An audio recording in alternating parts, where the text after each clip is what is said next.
தமிழ் சமூகத்தோட மூத்த படைப்பாளி எழுத்தாளர் ஐயா பூமணி அவர்களோட மறைவு ஒட்டுமொத்த தமிழ் சமூகத்துக்குமே, எழுத்துலகத்துக்கு மட்டுமல்ல, அறத்தை விரும்பக்கூடிய ஒட்டுமொத்த தமிழ் சமூகத்துக்குமே ஒரு பேரு இழப்புன்னு சொல்லலாம். பேர் இழப்பு தான். ஏன்னா என்னோட நீங்கள் மாரி செல்வராஜ் மாதிரியான தெற்கத்திய இளைஞர்கள் பண்படுவதற்கு, பண்பட்டு தன்னோட வாழ்க்கையும் தன்னோட வாழ்க்கையின் பாடுகளையும், அந்த பாடுகள் குறித்து இருக்கக்கூடிய அரசியலையும், அந்த அரசியலுக்குள்ள இருக்கக்கூடிய அறத்தையும் விதைச்சதில் ஒரு முக்கியமான பங்கு ஐயா பூமணி ஐயாவுக்கு இருக்கு.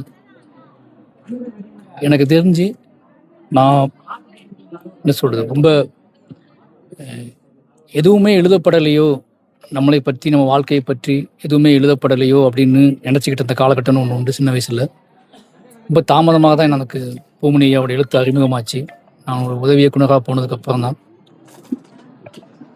அப்போ வாசிக்க ஆரம்பிச்சதுக்கப்புறம் தான் தெரிஞ்சு இவ்வளோ பெரிய வேலை நடந்திருக்கு. ஒரு ஆள் தனி ஆளாக நின்று இவ்வளோ பெரிய விஷயத்தை உருவாக்கியிருக்காரு. அத்தனையுமே பதிவு செய்யப்பட்டிருக்கு. அத்தனையுமே ரொம்ப ஆழமாகவும் நிராகரிக்க முடியாத மாதிரி பதிவு செய்யப்பட்டிருக்கு. அப்படிங்கிறதுல ஒரு பெரிய பிரமிப்பும் ஒரு பெருமையும் எனக்கு வந்துச்சு.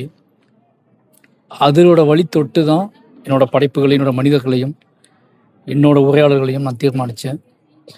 அப்படி என்னோட இலக்கியத்துக்குள்ளேயும், என்னோட சினிமாக்குள்ளேயும், என்னோட படைப்புக்குள்ளேயும் மிகப்பெரிய ஆதிக்கத்தை செலுத்தினது பூமணி ஐயாவோட எழுத்துக்கள். அவரோட இழப்பு அப்படிங்கிறது நிச்சயமாக தமிழ் சமூகத்துக்கு, அல்லது இன்னுமேல் இங்கே வாழக்கூடிய இந்த மாதிரியான வெக்கையான ஊரில் வாழக்கூடிய என்னை போன்ற இளைஞர்களுக்கு, இன்னும் நம்பிக்கையோட காத்துக்கிட்டு இருக்க இளைஞர்களுக்கு ஒரு பேரிழப்பு. இந்த சமூகத்தோட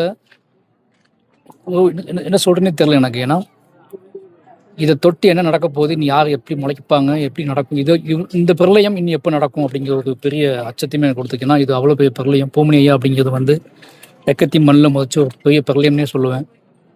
இத்தனை படைப்புகளையும் உருவாக்குறதுக்கு எத்தனை காலம் ஆகும்னு எனக்கு தெரியாது. அப்படி வாழ் வருவாங்கன்னு கூட எனக்கு தெரியாது. நிச்சயமாக அவரோட இழப்புக்கு என்னோட குடும்பத்தின் சார்பாகவும், என்னோட நண்பர்கள் சார்பாகவும், ஒட்டுமொத்த என்னோட சமூகத்தின் சார்பாகவும் அவருக்கு என்னோட இரங்கலை தெரிவிச்சுக்கிறேன்.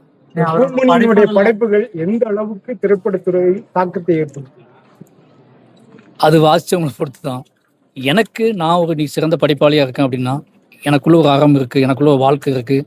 அந்த வாழ்க்கைக்குள்ள முக்கியமான விஷயங்கள் இருக்குது அப்படின்னு நீங்கள் நான் வந்து ஒரு சாதாரண ஊர்லேருந்து கிளம்பி வந்து நீங்கள் படம் பண்ணி அதை முக்கியமான படங்களாக கொடுத்துருக்கு அப்படின்னா, அதுக்கு பூமணி ஐயாவோட தாக்கம் ரொம்ப சாத்தியம். மற்றவங்க எப்படின்னு எனக்கு தெரியாது. எனக்குள்ள ஒரு மிகப்பெரிய பிரளயத்தை உண்டாக்குனதுல பூமணி ஐயாவோட எழுத்துக்களுக்கும் அவரோட வாழ்வுக்கும் ஒரு பங்கு இருக்கு. படைப்புகளில் நீங்கள் திரைப்படமாக எடுக்கிறதுக்கு வாய்ப்பு இல்லை, அதான் சொல்லலாம். என் வாழ்க்கையும் அவர் வாழ்க்கையும் ஒரே வாழ்க்கை தான். ரெண்டு பேரும் ஒரே வாழ்க்கையை தான் வாழ்ந்துருக்கோம், ஒரே மண்ணில் தான் வாழ்ந்துருக்கோம், ஒரே கேள்விகளை தான் எதிர்கொண்டிருக்கோம், ஒரே மனிதர்களோட தான் புழங்கியிருக்கோம். அப்படிங்கிறனால நான் என்னோட பாடுகளையும் என்னோட வாழ்க்கையை பாட்டு முடிச்சுட்டு பேசி முடிச்சுட்டு அதுக்கு அடுத்து அது நிகழும்னு நினைக்கிறேன். நன்றி. அதுக்கப்புறம் பூமணி ஐயாவோட நினைவுக்கு தமிழக அரசு ரொம்ப உண்மையாகவே மிகப்பெரிய மகிழ்ச்சியாக இருக்குது. அது என்ன சொல்கிறது, ஒரு மகிழ்ச்சின்னு சொல்ல முடியாது. அது உண்மையிலே ஒரு பாராட்டத்துக்குரிய, மரியாதைக்குரிய ஒரு நன்றியை தெரிவிச்சுக்கிறேன். ஏன்னா இது பூமணி ஐயா அப்படிங்கிற இந்த பிரமிப்புக்கு, அவங்க கொடுத்த அரசு மரியாதைக்கு முதல்வர் ஜோசப் விஜய் அவர்களுக்கும், இந்த தமிழக அரசுக்கும், என்னோட குடும்பத்தின் சார்பாகவும் நன்றி தெரிவிச்சுக்கிறேன். நன்றி. அவரோட படைப்புகளை வந்து அரசுடைய ஆக்கணும்னு வண்ணதாசன் பரவாயில்ல கோரிக்கை வச்சிருந்தாரு. பொதுவாக முந்தைய எழுத்தாளர் மாதிரி பண்ணிட்டாங்க. இன்னும் நிறைய எழுத்துக்கள் இருக்கு. அது அவங்க குடும்பமாக அவங்களும் சேர்ந்து முடிவு பண்ணுறது. ஏன்னா ஒரு படைப்பாளிங்கிறது நம்ம பொதுவாக நம்ம சொல்லிட முடியாது. அதுக்கு அவங்க குடும்பம் இருக்காங்க, அவங்க நண்பர்கள் இருக்காங்க. அவர்கள் படைப்பு எப்படி வெளியே இதுக்கப்போ அந்த படைப்பு அவர் இல்லாதப்போ, அவர் இருக்கிறப்போ அந்த படைப்புக்குள்ளே அவர் ஆளுமை செலுத்தினார், அவர் முடிவு எடுத்தார். இப்போ அவர் இல்லாத நேரத்தில் அந்த படைப்பு எப்படி மக்கள்கிட்ட போய் சேரணும், என்னவா இயங்கணும், யார் கைகளுக்கு போகணும், எப்படி போகணும் அப்படிங்கிறத முடிவெடுக்கிற முழு அதிகாரமும் அவங்க குடும்பத்துக்கும் நண்பர்களுக்கும் இருக்குது. அது அவங்க தீர்மானிச்சு. ஏன்னா நிச்சயமாக அது மக்களுக்கானது தான். நிச்சயமாக மக்கள்கிட்ட இருக்கும்னு நம்புறேன். திரைப்படத்துறையில வந்து அவருடைய பங்களிப்பு மகாசனது. திரைப்படத்துறை சார்பாக அவருக்கு நன்றி ஏதாவது தெரிவிக்க ஏதாவது?